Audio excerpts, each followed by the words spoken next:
Terserah mau mencari siapa untuk mengerjakannya. Bab 584. Arila tidak akan pernah tahu ketika Carson mendengar Arila mengatakan perceraian, gelombang badai apa yang ada di hati Carson. Carson tidak akan pernah membiarkan Arila tahu. Mungkin di mata Arila, Carson adalah orang yang acuh tak acuh dan tidak ada yang bisa mengalahkan hal itu. Memang, di tempat kerja, di dunia bisnis, Carson berdiri di puncak. Hampir tidak ada yang bisa menjadi lawan. Tidak ada yang bisa mengalahkannya. Namun, dalam menghadapi Arila, Carson hanyalah manusia biasa. Seperti kebanyakan pria, hati Carson bisa terasa menyakitkan, tidak nyaman. Dia ingin memeluk Arila di tangan dan menghabiskan sisa hidup bersama Arila. Memikirkan hal ini, Carson tidak bisa menahan cibiran dan kemudian menyembunyikan semua emosinya di bawah wajahnya yang dingin. Bandara Pasir Bumi, ruang keamanan. Pada saat ini, sebuah drama sedang dipentaskan. Tentu saja, protagonis sangat diperlukan oleh Komandan Militer Daerah Militer Pasir Bumi dan EPA serta lainnya. Dihitung-hitung tidak ada 20 orang, hanya ada 15 orang. Dalam seragam militer, Darwin menatap lurus. Mata tajamnya menatap di depannya dari kiri ke kanan, dan kemudian dari kanan ke kiri. Jenis barang bagus, berani datang ke bandara untuk menangkap orang. Apakah itu orang-orang yang kau rampok itu buta? Komandan perang, kita tidak lemah. Bukannya mereka lemah, lawannya terlalu kuat, sehingga mereka mundur tanpa bertempur. Siapa yang mengirim kalian ke sini? Tidak ada diskusi santai dengan mereka tentang apakah mereka lemah atau tidak. Lagi pula, faktanya sudah di depan mata. Perwakilan dari orang yang ditangkap mengatakan, tidak ada yang mengirim kami. Kami datang sendiri. Kata-kata pria itu belum selesai dan Darwin menamparnya. Kau bodoh. Jangan perlakukan orang lain sebodoh kau memperlakukan dirimu sendiri. Si idiot itu, dia datang sendiri. Darwin awalnya datang untuk melihat. Watak Darwin itu panas dan tidak pernah menjadi pria yang tidak berbicara tentang aturan. Jika omong kosong di depannya, Darwin tidak akan pernah sopan. Memberi kau tamparan, tapi tidak membunuhmu, itu masih memberimu muka. EPA masih membujuk Darwin. Darwin, tenang. Jangan marah dan memukul orang. Si bodoh ini memiliki mulut, tetapi mereka tidak berani bicara, dan kau memarahi secara langsung. Nah, di mana EPA belajar membujuk orang? EPA bersiap melompat di depan Darwin, berkata di belakangnya. Harus benar-benar menjelaskan masalahnya. Kalau tidak, aku tidak tahu bagaimana bos besar membiarkanmu mati. EPA menjolorkan kepala dari pinggang Darwin sambil berbicara. Keberanian untuk berani mengalahkan keponakanku, aku katakan, lebih baik kau ceritakan semuanya. Kalau tidak, kau tidak akan dapat jatah sampai saudaraku datang. Belum lama ini, EPA terpana kepada Darwin yang keluar dari bandara dan berpikir Darwin akan membawa EPA kembali. Dan sekarang Darwin membawa EPA untuk menemukan seseorang dan menggunakan alasan kantor untuk memasuki bandara. Tidak hanya mereka berdua ditempatkan di bandara, tetapi juga tim orang-orang yang berada di bawah komando Darwin. EPA bertanya-tanya apa yang akan mereka lakukan. Dan orang-orang dari Darwin telah menyamar sebagai penumpang yang ingin pergi keluar. Baru-baru ini, ada lebih banyak waktu dekat dengan Darwin. Dan Epa adalah orang yang diajari Darwin beberapa kata. Dan Epa telah dapat memanfaatkan kata-kata Darwin.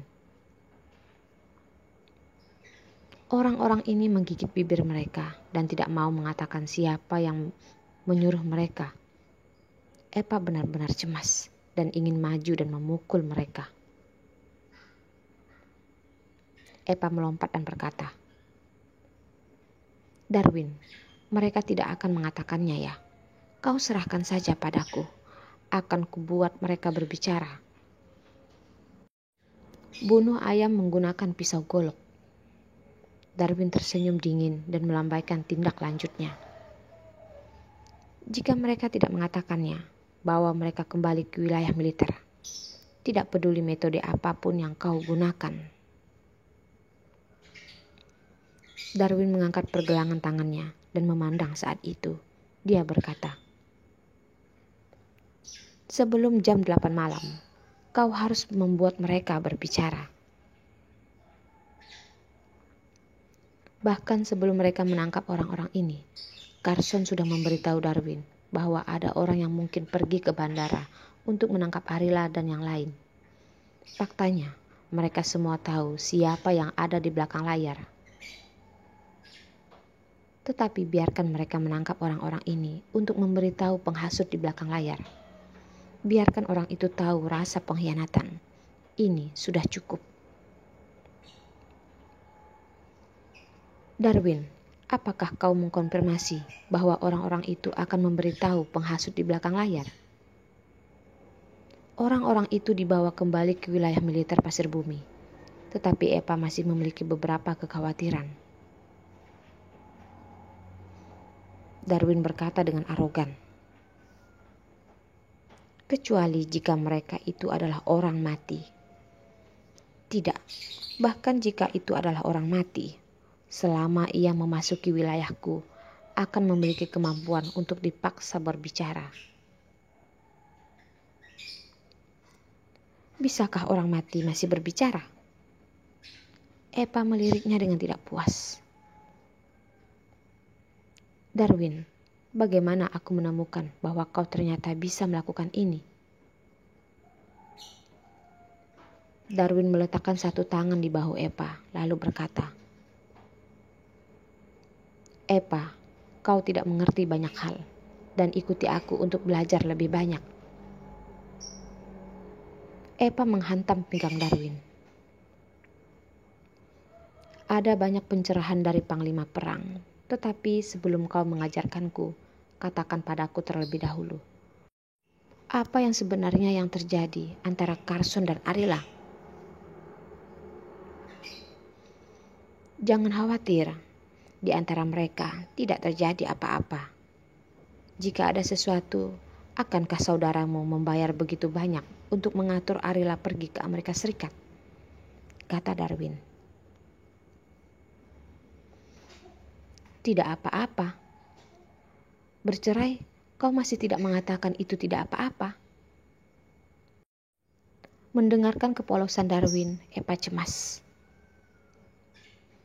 "Bisakah komandan militer memberitahuku apa yang sedang terjadi?" Melawan tangan Epa, Darwin menatap tajam. "Perceraian? Apakah kau pikir itu benar-benar terjadi?" Epa buru-buru berkata,